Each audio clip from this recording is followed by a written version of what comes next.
Rowdy sheeter ಬಿಕ್ಲು Shiva ಕೊಲೆ ಪ್ರಕರಣದಲ್ಲಿ ಶಾಸಕ ಭೈರತಿ ಬಸವರಾಜ್ ಅವರನ್ನು ಪೊಲೀಸರು ಬಂಧಿಸಿದ್ದಾರೆ. ಬೆಂಗಳೂರಿನ ಸಿಐಡಿ ಕಚೇರಿಯಲ್ಲಿ ತಡರಾತ್ರಿಯವರೆಗೆ ಭೈರತಿ ಬಸವರಾಜ್ ವಿಚಾರಣೆ ಮಾಡಲಾಗಿದೆ. ಇವತ್ತು ಬೌರಿಂಗ್ ಆಸ್ಪತ್ರೆಯಲ್ಲಿ ಮೆಡಿಕಲ್ ಟೆಸ್ಟ್ ಮಾಡಿಸಿ ಕೋರ್ಟ್ಗೆ ಹಾಜರುಪಡಿಸಲಿದ್ದಾರೆ. ಸಿಐಡಿ ಕಚೇರಿ ಬಳಿ ಭೈರತಿ ಬಸವರಾಜ್ ಪರ ವಕೀಲರು ಆಗಮಿಸಿದ್ದು ಮಾತಾಡಿದ್ದಾರೆ. ನಿನ್ನೆ ಭೈರತಿ ಬಸವರಾಜ್ ಅವರ ನಿರೀಕ್ಷಣಾ ಜಾಮೀನನ್ನು ಸುಪ್ರೀಂ ಕೋರ್ಟ್ ವಜಾ ಮಾಡಿತ್ತು. ಗುಜರಾತ್ಗೆ ತೆರಳಿದ್ದ ಶಾಸಕ ಭೈರತಿ ಬಸವರಾಜ್ ಬೆಂಗಳೂರಿಗೆ ಬರ್ತಾ ಇದ್ದಂತೆ ಸಿಐಡಿ ಪೊಲೀಸರು ಬಂಧಿಸಿದ್ರು. ಸಿಐಡಿ ಎಸ್ಪಿ ಹರ್ಷ ಪ್ರಿಯಂವದ ನೇತೃತ್ವದಲ್ಲಿ ತನಿಖೆ ನಡೆಸಲಾಗಿದೆ. ಯಾವ್ಯಾವ ರಾಜ್ಯಗಳಿಗೆ ಹೋಗಿದ್ರಿ, ಯಾವಾಗ ಹೋಗಿದ್ರಿ ಅಂತ ಮಾಹಿತಿ ಪಡ್ಕೊಂಡಿದ್ದಾರೆ. ಬಿಕ್ಲು ಶಿವ ಕೊಲೆ ಪ್ರಕರಣದಲ್ಲಿ ಶಾಸಕ ಭೈರತಿ ಬಸವರಾಜ್ ವಶಕ್ಕೆ ಪಡೆದ ವಿಚಾರವಾಗಿ ಗೃಹ ಸಚಿವ ಪರಮೇಶ್ವರ್ ಮಾತಾಡಿದ್ದಾರೆ. ಬಸವರಾಜ್ ಅವರು ಬೇಲ್ಗೆ ಮೂವ್ ಮಾಡಿದ್ರು, ಸುಪ್ರೀಂ ಕೋರ್ಟ್ಗೆ ಪಿಟಿಷನ್ ಹಾಕಿದ್ರು. ಅವರಿಗೆ 2 ಆಪ್ಷನ್ ಇತ್ತು, ಬಂಧನ ಮಾಡ್ತೀವಿ ಅಥವಾ ಅವರೇ ಸರೆಂಡರ್ ಆಗಬೇಕು ಅಂತ. ಅಹಮದಾಬಾದ್ನಿಂದ ಬಂದು ಈಗ ಶರಣಾಗಿದ್ದಾರೆ.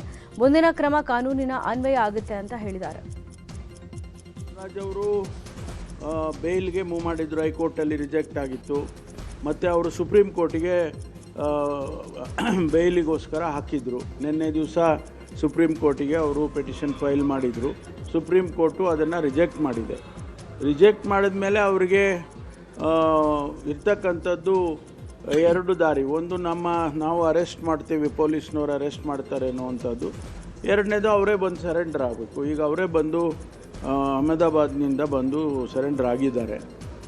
ಮುಂದಿನ ಕ್ರಮ ಕಾನೂನು ಪ್ರಕಾರ ಏನು ಕ್ರಮ ತಗೋಬೇಕು ಅದನ್ನು ಇಲಾಖೆಯವರು ತಗೊಳ್ತಾರೆ. ಬಸವರಾಜ್ ಅವರು ಬಂಧನದ ಬಳಿಕ ಶಾಸಕ ಭೈರತಿ ಬಸವರಾಜ್ ಟೆನ್ಷನ್ಗೆ ಒಳಗಾಗಿದ್ರಂತೆ. ಇನ್ನು ಬಂಧನದ ವೇಳೆ ಮಾಜಿ ಶಾಸಕ ರೇವಣ್ಣ ಮುನಿರತ್ನ ಉಳಿದಿದ್ದಂಥ ಕೊಠಡಿಯನ್ನೇ ಸಿಐಡಿ ಅಧಿಕಾರಿಗಳು ಭೈರತಿಗೂ ನೀಡಿದ್ದಾರೆ. ಇನ್ನು ಅಧಿಕೃತ ಬಂಧನ ಪ್ರಕ್ರಿಯೆ ಮುಗಿಸಿ ಕುಟುಂಬಸ್ಥರಿಗೆ ಮಾಹಿತಿ ನೀಡಲಾಗಿದೆ. ಸಿಐಡಿ ಅಧಿಕಾರಿಗಳು ಕೊಟ್ಟಿರುವಂತಹ ಊಟ ಮಾಡಿ ಮುಂಜಾನೆ ವೇಳೆ ಭೈರತಿ ನಿದ್ದೆಗೆ ಜಾರಿದ್ದಾರೆ. ಇನ್ನು ಬಹುತೇಕ 9 ಗಂಟೆ ವೇಳೆಗೆ ಭೈರತಿಯನ್ನು ಮೆಡಿಕಲ್ ಟೆಸ್ಟ್ಗೆ ಕರೆದೊಯ್ಯುವಂತ ಸಾಧ್ಯತೆ ಇದೆ. ಸಿಎಂ ಪಟ್ಟಕ್ಕಾಗಿ ಡಿಸಿಎಂ ಡಿಕೆ ಶಿವಕುಮಾರ್ ತೀವ್ರ ಕಸರತ್ತು ನಡೆಸಿದ್ದಾರೆ. ಪ್ರಿಯಾಂಕಾ ಗಾಂಧಿ ಜೊತೆ ಮಾತಾಡಿದ್ದಾರೆ. ಕೆಸಿ ವೇಣುಗೋಪಾಲ್ ಮುಂದೆ ಡಿಕೆ ಬ್ರದರ್ಸ್ ಹಕ್ಕೊತ್ತಾಯ ಮಾಡಿದ್ದಾರೆ ಅಂತ ಹೇಳಲಾಗಿದೆ. 2.5 ವರ್ಷಕ್ಕೆ ಅಂತ ನಿಮ್ಮ ಸಮ್ಮುಖದಲ್ಲೇ ಮಾತಾಗಿತ್ತು. ನಿಮ್ಮ ಆಶ್ವಾಸನೆಯಂತೆ ನಾವು ನಡ್ಕೊಂಡಿದ್ದೀವಿ. ಪವರ್ ಶೇರಿಂಗ್ ಒಪ್ಪಂದ ಮುಗಿದು 2.5 ತಿಂಗಳಾಗ್ತಾ ಇದೆ. ನಮಗೆ ನೀಡಿದ ವಚನದಂತೆ ಅಧಿಕಾರ ಹಸ್ತಾಂತರ ಆಗಬೇಕು. ಈ ಬಗ್ಗೆ ಸಿದ್ದರಾಮಯ್ಯ ಅವರನ್ನ ಕರೆಸಿ ಮಾತಾಡಿ, ಆಗುತ್ತೋ ಆಗಲ್ವೋ ಅದನ್ನಾದರೂ ಸ್ಪಷ್ಟವಾಗಿ ಹೇಳ್ಬಿಡಿ ಅಂತ ಅಸಮಾಧಾನ ಹೊರಹಾಕಿದ್ದಾರೆ. ಈ ಬಗ್ಗೆ ರಿಯಾಕ್ಟ್ ಮಾಡಿರೋ ಡಿಕೆಶಿ, ಎಲ್ಲವನ್ನೂ ಮಾತಾಡಿದ್ದೀನಿ, ರಾಜಕೀಯದ ಬಗ್ಗೆ ಮಾತಾಡಕ್ಕಂತಾನೆ ದೆಹಲಿಗೆ ಹೋಗಿದ್ದೆ, ಎಲ್ಲವನ್ನೂ ಬಹಿರಂಗ ಮಾಡೋಕ್ಕಾಗಲ್ಲ ಅಂತ ಹೇಳಿದ್ದಾರೆ. ನೋಡ್ರಿ, ನಾನೀಗ 10 ಜನಪದ ಬಂದಿದ್ದೀನಿ. ನಾನು ಒಳಗಡೆ ಏನು ಮಾತಾಡಿದೆ, ಯಾರ ಹತ್ರ ಮಾತಾಡಿದೆ ಅಂತ ನಾನೇನು ಡಿಸ್ಕ್ಲೋಸ್ ಏನು ಮಾಡಬೇಕಾದಂಥ ಅವಶ್ಯಕತೆ ಇಲ್ಲ. ಬೀದಿಯಲ್ಲಿ ನಿಂತ್ಕೊಂಡು ನಾವೆಲ್ಲ ಅದೆಲ್ಲ ರಾಜಕಾರಣ ಮಾತಾಡೋಕೆ ಇಲ್ಲ. ನಾವು ನಮ್ಮ ವರಿಷ್ಠರನ್ನ ಭೇಟಿ ಮಾಡಿದ್ದೀವಿ, ಏನೇನು ಮಾತಾಡಬೇಕು ಮಾತಾಡಿದ್ದೀವಿ ಅಷ್ಟೇ.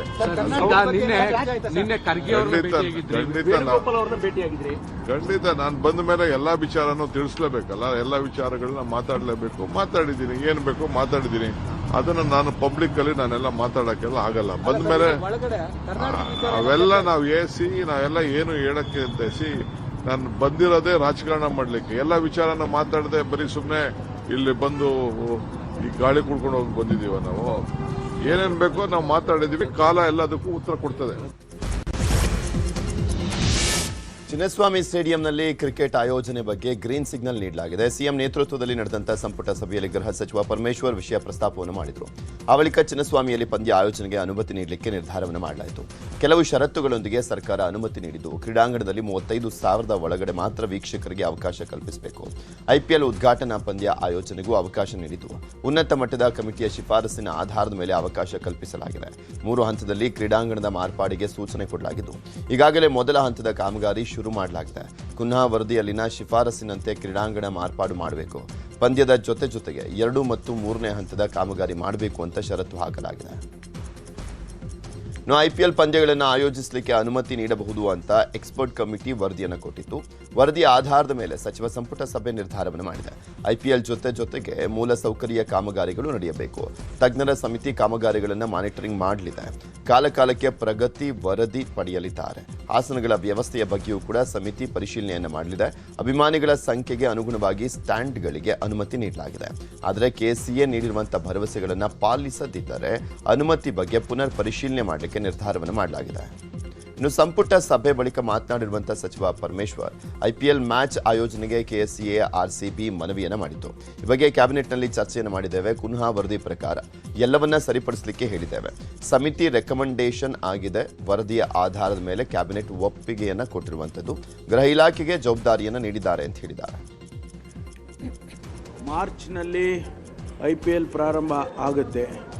ಆ ಸಂದರ್ಭದ ಒಳಗಾಗಿ ನಾವು ಮತ್ತು ಏನು ರೆಕಮೆಂಡೇಷನ್ಸ್ ಇದೆ ಅದನ್ನೆಲ್ಲ ಕಂಪ್ಲೀಟ್ ಮಾಡ್ತೀವಿ ಅಂತೇಳಿ ನಮಗೆ ತಿಳಿಸಿದ್ದಾರೆ.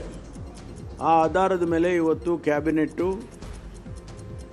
ಒಪ್ಕೊಂಡು IPL ಮ್ಯಾಚ್ಗಳಲ್ಲಿ ನಡೆಸೋದಕ್ಕೆ ಒಪ್ಕೊಂಡು ಕಂಡೀಷನಲ್ಲಾಗಿ ನಾವು ಅವರಿಗೆ ಅನುಮತಿಯನ್ನು ಕೊಡಬೇಕು ಅಂತೇಳಿ ಸಂಪುಟ ತೀರ್ಮಾನ ಮಾಡಿದೆ. ಗೃಹ ಇಲಾಖೆಗೆ ಜವಾಬ್ದಾರಿಯನ್ನು ಕೊಟ್ಟಿದ್ದಾರೆ. ಬೆಂಗಳೂರಿನ ರೇಸ್ ಕೋರ್ಸ್ ಅನ್ನು ತುಮಕೂರಿಗೆ ಶಿಫ್ಟ್ ಮಾಡೋಕೆ ರಾಜ್ಯ ಸಚಿವ ಸಂಪುಟ ಮಹತ್ವದ ನಿರ್ಧಾರ ಮಾಡಿದೆ. ರೇಸ್ ಕೋರ್ಟ್ ಶಿಫ್ಟ್ ಮಾಡೋಕೆ 2 ವರ್ಷ ಕಾಲಾವಕಾಶ ಕೊಡಲಾಗಿದೆ. 29 ವರ್ಷಕ್ಕೆ ಜಾಗ ಲೀಸ್ ಕೊಡೋಕೆ ಸರ್ಕಾರ ನಿರ್ಧಾರ ಮಾಡಿದೆ. ತುಮಕೂರು ಜಿಲ್ಲೆಯ ಕುಣಿಗಲ್ ಸ್ಟಡ್ ಫಾರ್ಮ್ನಲ್ಲಿ ಒಟ್ಟು 110 ಎಕರೆ 20 ಗುಂಟೆ ಜಮೀನನ್ನು ಟರ್ಫ್ ಕ್ಲಬ್ಗೆ ಗುತ್ತಿಗೆ ನೀಡೋ ತೀರ್ಮಾನ ಮಾಡಲಾಗಿದೆ. ಈಗಿನ ಟರ್ಫ್ ಕ್ಲಬ್ ಜಾಗ ಹಾಗೆ ಉಳಿಸಿಕೊಳ್ಳೋಕೆ ನಿರ್ಧಾರ ಮಾಡಿದೀವಿ ಅಂತ ಕ್ಯಾಬಿನೆಟ್ ಸಭೆ ಬಳಿಕ ಕಾನೂನು ಸಚಿವ HK ಪಾಟೀಲ್ ತಿಳಿಸಿದ್ದಾರೆ.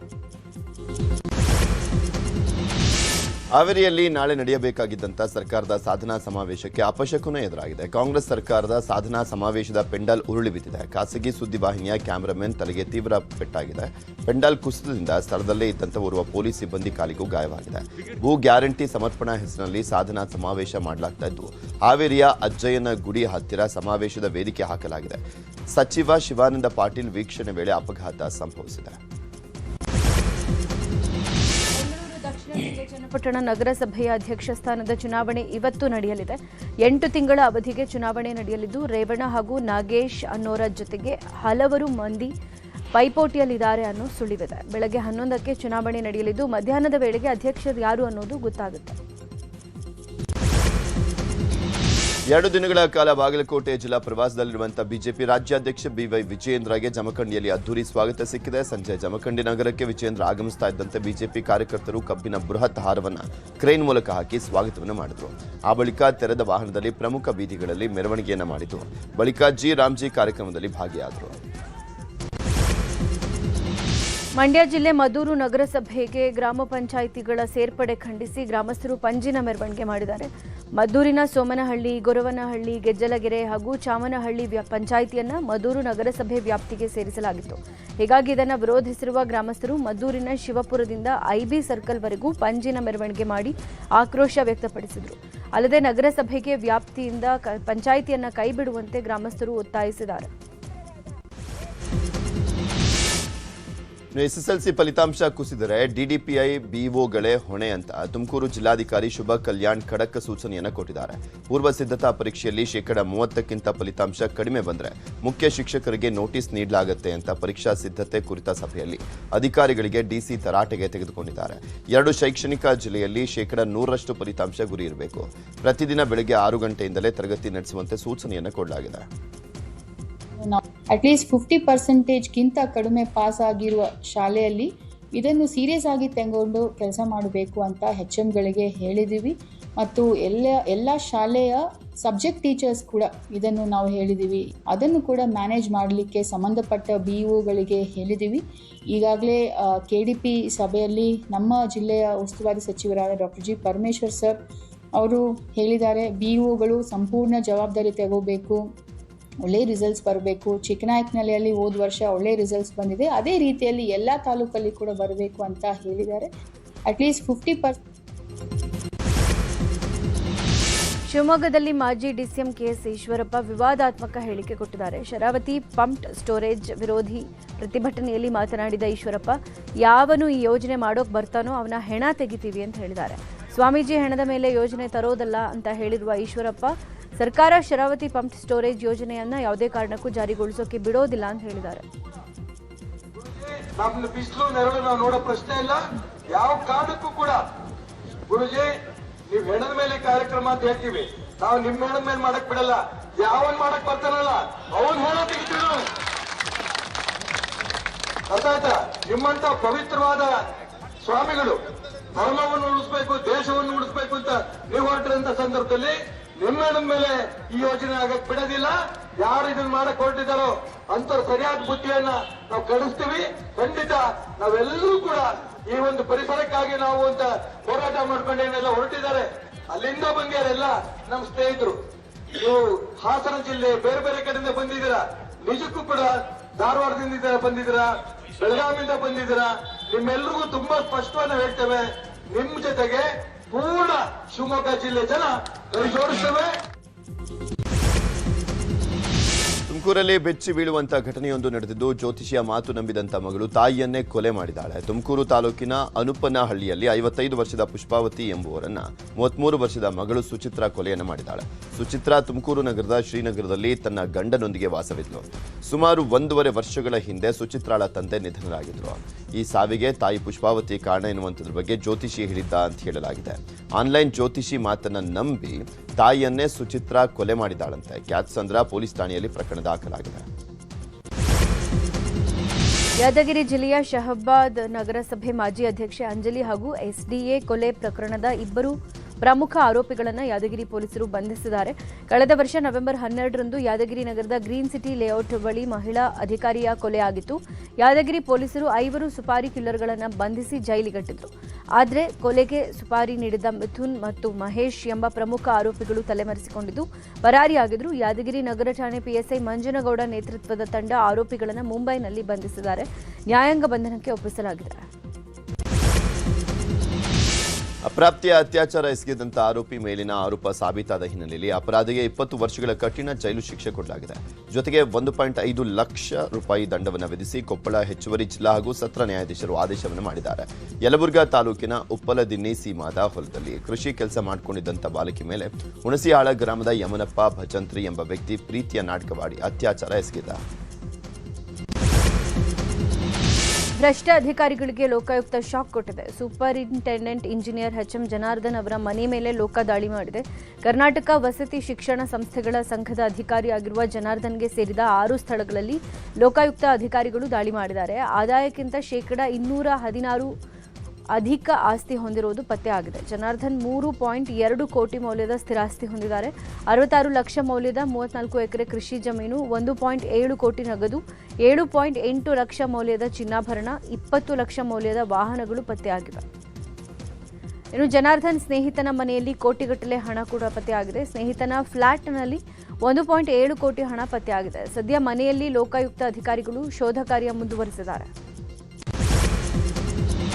ಕಲಬುರಗಿ ಜಿಲ್ಲೆ ಆಳಂದ ತಾಲೂಕಿನ ಖಜೂರಿ ಗ್ರಾಮದಲ್ಲಿ ಕುರಿಗಾಹಿ ಮೇಲಿನ ಹಲ್ಲೆ ಖಂಡಿಸಿ ಪ್ರತಿಭಟನೆಯನ್ನು ಮಾಡಲಾಗಿದೆ. ಪಾಂಡುರಂಗ ಎಂಬುವರ ಮೇಲೆ ಮಾಡಿರುವಂತಹ ಹಲ್ಲೆ ಖಂಡಿಸಿ ಚಿಂಚೋಳಿ ಪಟ್ಟಣದಲ್ಲಿ ಕುರುಬ ಸಂಘದಿಂದ ಪ್ರತಿಭಟನೆಯನ್ನು ಮಾಡಲಾಗಿದೆ. ಶಾಲಾ ಮಕ್ಕಳನ್ನ ಪಿಕಪ್ ಮತ್ತು ಟಿಪ್ಪರ್ ಲಾರಿಯಲ್ಲಿ ಪಿಕ್ನಿಕ್ಗೆ ಕರೆದೊಯ್ದ ಪ್ರಕರಣ ಸಂಬಂಧ ಪಿಕಪ್ ಮತ್ತು ಟಿಪ್ಪರ್ ಲಾರಿ ಚಾಲಕರ ಮೇಲೆ ದಕ್ಷಿಣ ಕನ್ನಡದ ವೇಣೂರು ಪೊಲೀಸ್ ಠಾಣೆಯಲ್ಲಿ ಪ್ರಕರಣ ದಾಖಲಾಗಿದೆ. ಧರಣೇಂದ್ರ ಬಳಂಜ ಎನ್ನುವವರು ನೀಡಿದ ದೂರಿನ ಹಿನ್ನೆಲೆ ಪ್ರಕರಣ ದಾಖಲಾಗಿದೆ. ಜನರಲ್ಲಿ ಭೀತಿ ಮೂಡಿಸಿದಂತಹ ಹುಚ್ಚುಕೋತಿಯನ್ನ ಜನತೆಯೇ ಸೆರೆ ಹಿಡಿದು ಅರಣ್ಯ ಇಲಾಖೆಗೆ ಒಪ್ಪಿಸಿದಂತ ಘಟನೆ ಧಾರವಾಡ ಜಿಲ್ಲೆ ಕಲಘಟಗಿಯಲ್ಲಿ ನಡೆದಿದೆ. ಕಳೆದ 15 ದಿನಗಳಿಂದ ಕೋತಿಯೊಂದು ಜನರಿಗೆ ಉಪಟಳವನ್ನ ಕೊಡ್ತಾ ಇತ್ತು. ಬೀದರ್ ಜಿಲ್ಲೆಯ ವಿವಿಧ ಗ್ರಾಮಗಳಲ್ಲಿ ಅಕ್ರಮವಾಗಿ ಲ್ಯಾಟರೈಟ್ ಕಲ್ಲು ಗಣಿಗಾರಿಕೆ ನಡೆಸಲಾಗ್ತಾ ಇದೆ. ಅಕ್ರಮ ದಂಧೆಕೋರರಿಗೆ ಗಣಿ ಮತ್ತು ಭೂ ವಿಜ್ಞಾನ ಇಲಾಖೆ ಅಧಿಕಾರಿಗಳು ಬಿಸಿ ಮುಟ್ಟಿಸಿದ್ದಾರೆ. ಹಿರಿಯ ಭೂ ವಿಜ್ಞಾನಿಗಳಾದ ವಿಶ್ವನಾಥ್ ಧನರಾಜ್ ಹಾಗೂ ಲೋಕೇಶ್ ನೇತೃತ್ವದಲ್ಲಿ ದಾಳಿ ನಡೆಸಿ ಅಕ್ರಮ ಲ್ಯಾಟರೈಟ್ ದಂಧೆಗೆ ಬಳಸ್ತಾ ಇದ್ದ ವಾಹನ, ಯಂತ್ರೋಪಕರಣಗಳನ್ನು ವಶಕ್ಕೆ ಪಡೆದುಕೊಂಡಿದ್ದಾರೆ. ಚಿಕ್ಕಮಗಳೂರು ಜಿಲ್ಲೆ ಬಯಲುಸೀಮೆ ಭಾಗದಲ್ಲಿ ಭಾರೀ ಬಿರುಗಾಳಿ ಅಬ್ಬರ ಶುರುವಾಗಿದೆ. ಶಾಲೆಯ ಮೇಲ್ಛಾವಣಿಯೇ ಕಿತ್ತು ಹೋಗಿ ಅವಾಂತರ ಸೃಷ್ಟಿ ಮಾಡಿದೆ. ಸುಂಟ್ರಗಾಳಿ ಸುಳಿ ಆಕಾರದಲ್ಲಿ ಬೀಸಿದ ಭಾರೀ ಬಿರುಗಾಳಿಗೆ ಶಾಲೆಯ ಹೆಂಚುಗಳು ಚಲ್ಲಾಪಿಲಿಯಾಗಿವೆ. ಬೆಳವಾಡಿ ಸರ್ಕಾರಿ ಹಿರಿಯ ಪ್ರಾಥಮಿಕ ಶಾಲೆಯಲ್ಲಿ ಈ ಘಟನೆ ನಡೆದಿದೆ. ಶಾಲೆಯ ತರಗತಿ ಕೊಠಡಿ ಸೇರಿದಂತೆ ಊಟದ ಹಾಲ್ಗೂ ಹಾನಿಯಾಗಿದೆ. ಹುಬ್ಬಳ್ಳಿಯ ಕಿಮ್ಸ್ ಹಾಸ್ಪಿಟಲ್ನಲ್ಲಿ ಲಂಚಾವತಾರ ಜೋರಾಗಿತ್ತು. ಮೃತದೇಹವನ್ನು ಪ್ಯಾಕ್ ಮಾಡೋಕೆ ಸಿಬ್ಬಂದಿಯೋರ್ವ ಲಂಚಕ್ಕೆ ಬೇಡಿಕೆ ಇಟ್ಟಿದ್ದ ವಿಡಿಯೋ ವೈರಲ್ ಆಗಿತ್ತು. ಇದರ ಬೆನ್ನಲ್ಲೇ ಅಧಿಕಾರಿಯನ್ನು ಅಮಾನತು ಮಾಡಲಾಗಿತ್ತು. ಘಟನೆ ಸಂಬಂಧ ಇದೀಗ ಆಂತರಿಕ ತನಿಖೆ ನಡೆಸಿ ಮತ್ತೆ 4ರನ್ನು ಅಮಾನತು ಮಾಡಲಾಗಿದೆ.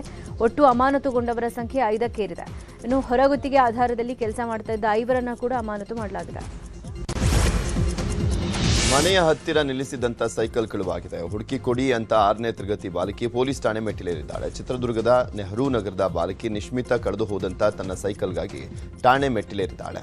2 ದಿನಗಳ ಹಿಂದೆ ಆಟ ಆಡಿ ತನ್ನ ಕಾಂಪೌಂಡ್ ಒಳಗಡೆ ನಿಲ್ಲಿಸಿದಂತ ಸೈಕಲ್ ಯಾರೋ ಹೊತ್ತೊಯ್ದಿದ್ದಾರೆ.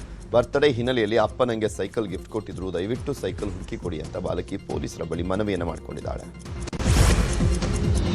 ಗದಗದ ಶಿರೋಳದಲ್ಲಿ ಹಾಳಾದ ಕೇಕ್ ಮಾರಾಟ ಮಾಡಲಾಗಿದೆ ಅನ್ನೋ ಆರೋಪ ಕೇಳಿಬಂದಿದೆ. ಶಿರೋಳದಲ್ಲಿರುವ ಬೆಂಗಳೂರು ಬೇಕರಿಯಲ್ಲಿ ಹಳಸಿದ ಕೇಕ್ ಮಾರಾಟ ಮಾಡಲಾಗಿದೆ. ಕೇಕ್ ನೋಡಿ ದಂಗಾದ ಗ್ರಾಹಕರು ವಿಡಿಯೋ ಮಾಡಿ ಜಾಲತಾಣಗಳಲ್ಲಿ ಹರಿಬಿಟ್ಟಿದ್ದಾರೆ. ಇಷ್ಟೆಲ್ಲ ಆದರೂ ಬೇಕರಿ ವಿರುದ್ಧ ಕ್ರಮ ಕೈಗೊಳ್ಳೋಕೆ ಆಹಾರ ಇಲಾಖೆ ಅಧಿಕಾರಿಗಳು ಮುಂದಾಗಿಲ್ಲ. ಬೋರ್ವೆಲ್ ಕೇಬಲ್ ಕಳ್ಳತನ ಮಾಡ್ತಾ ಇದ್ದಂತ 3 ಪೊಲೀಸರು ಬಂಧಿಸಿದ್ದಾರೆ. ಚಿಂತಾಮಣಿ ತಾಲೂಕಿನ ಕೆಂಚಲಾರ್ಲಹಳ್ಳಿ ಠಾಣಾ ವ್ಯಾಪ್ತಿಯಲ್ಲಿ ಈ ಘಟನೆ ನಡೆದಿದೆ.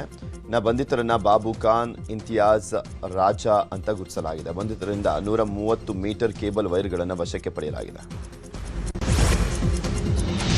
ಕೋಲಾರ ಜಿಲ್ಲಾಧಿಕಾರಿ ಕಚೇರಿ ಹಿಂಭಾಗದಲ್ಲಿರುವ ಕೆರೆಯ ಆವರಣ ಕುಡುಕರ ತಾಣ ಆಗ್ತಾ ಇದೆಯಾ ಅನ್ನೋ ಪ್ರಶ್ನೆ ಕಾಡ್ತಾ ಇದೆ. ಹಾಡ ಹಗಲೇ 2 ಮದ್ಯ ವ್ಯಸನಿಗಳು ಕೆರೆಯಲ್ಲಿ ಕುಳಿತು ಮದ್ಯ ಸೇವಿಸಿರೋ ವಿಡಿಯೋ ವೈರಲ್ ಆಗಿದೆ. ಡಿಸಿ ಕಚೇರಿ ಕೂಗಳತೆ ದೂರದಲ್ಲೇ ಬಾರ್ ಅಂಗಡಿ ಇದೆ.